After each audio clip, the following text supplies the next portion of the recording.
In this video, we'll take a look at the footsteps for both the big mech and the smaller spider robot. As you can see here, the spider bot has multiple legs, so we'll want to keep that one pretty simple.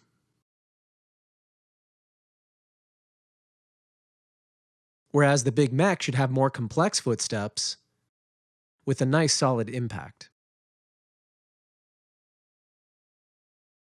Here we are in the studio, hitting a piece of sheet metal first with the screwdriver for the spider bot steps,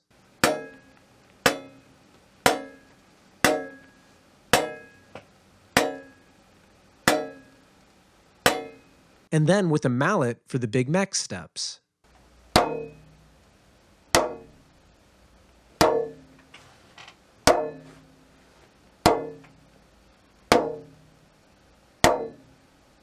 And here we are using a remote control car to get a nice servo sound to use as a component of the big mech steps.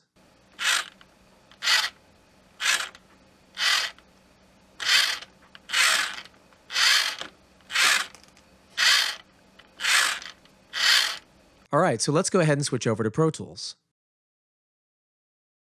Okay, so here you can see I've got a basic Pro Tools session open, and I've created 3 tracks, one for the spider footsteps, one for the mech steps, and one for the mech servo. So let's go ahead and start with the spider footsteps.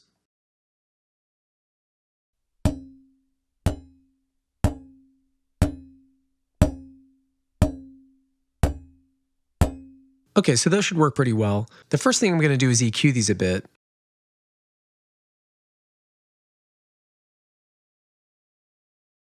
I'm going to start by getting rid of the low-end thump to differentiate these steps from the big mech steps. So I'll use my high-pass filter with a steep curve and bring it up quite a bit.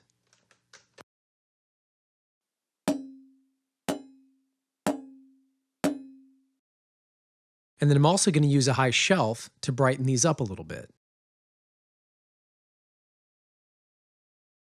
So I'll bring it down to about 4K and give it a 3 or 4 dB boost.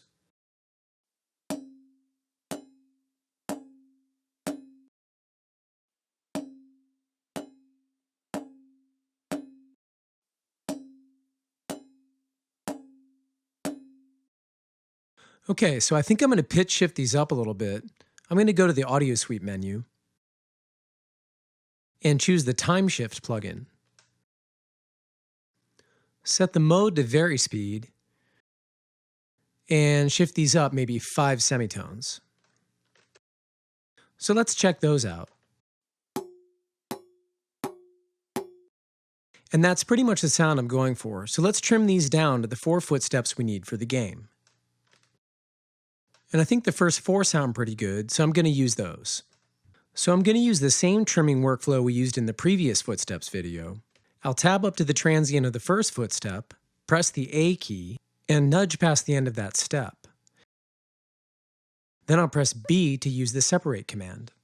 And let's take a listen to that one.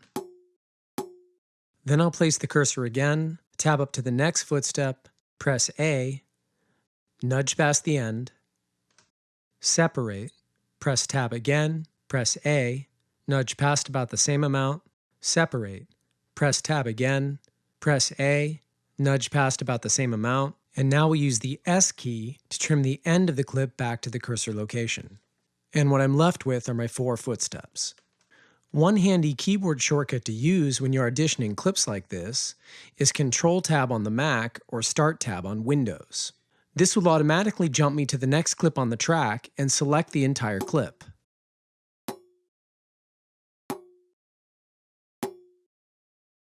Okay, so we'll wait to bounce those down later. Let's go ahead and move on to the mech footsteps.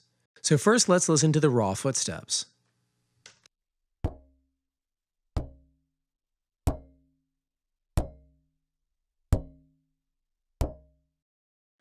They sound okay, but they really don't have the thump I'm looking for. So there's a really good plugin we can use for this. If we go to our Air plugins, we can find the Air Enhancer. It's got some really simple controls for enhancing the high or low frequencies in a sound. I'm going to crank the low gain all the way up and see how that sounds.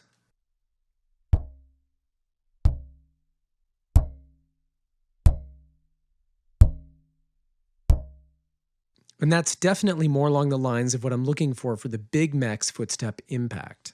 So let's go ahead and choose 4 out of here. I think these 4 look pretty good.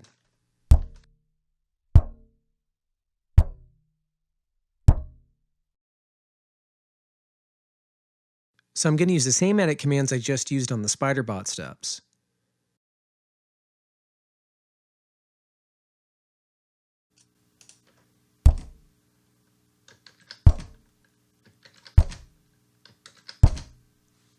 Okay, so the thump sounds pretty good. Let's take a look at the servo.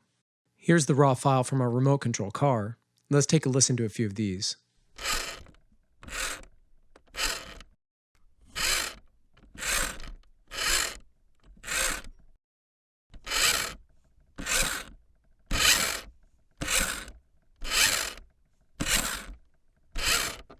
Okay, so these sound pretty good down here at the end, but I want to add some more bass, and there's a great free plugin that you can use for this. Metric Halo's Thump is a subharmonic synth that can generate 1 or 2 additional tones below the pitch of the source sound. It's similar to the hardware subharmonic synths that a lot of sound designers use. So I'm going to grab a preset here, how about low support, and set the wet-dry mix to 50%.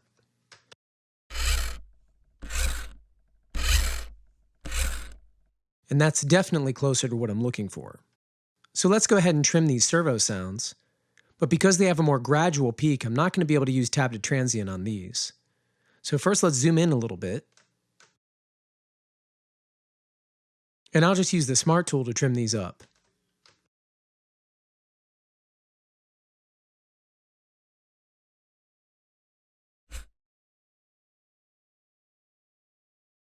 And now I've got my 4 servo clips.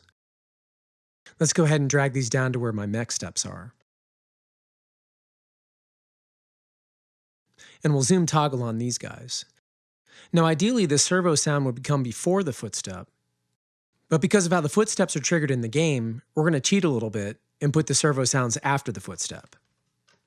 So I'm going to line up the first servo sound approximately with the start of the impact. And let's take a listen to that. And then I'll just go ahead and do the rest of these.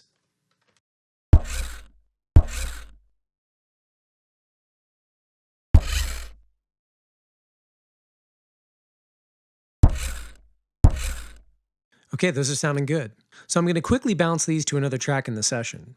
If you want to see how that's done step by step, go back and take a look at the player footstep video. So now that I've recorded these, let's give them the correct names. We'll use fs_spider.01,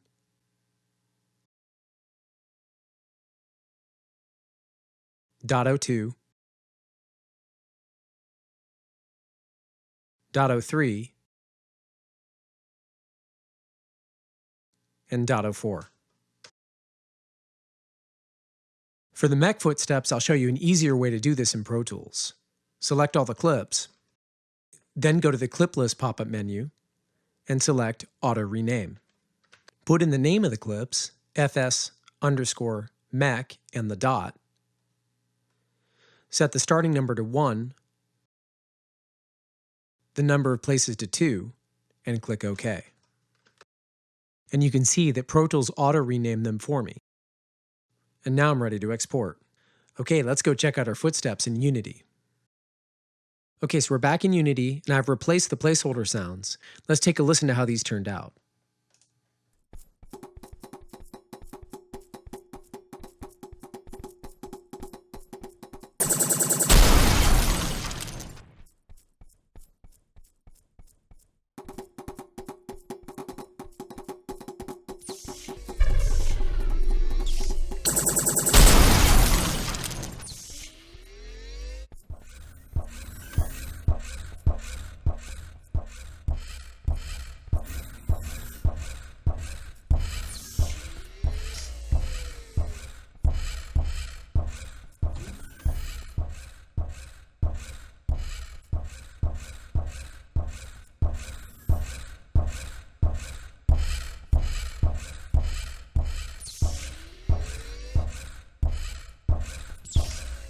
Okay, so that's it for footsteps. Let's move on to our ambient backgrounds.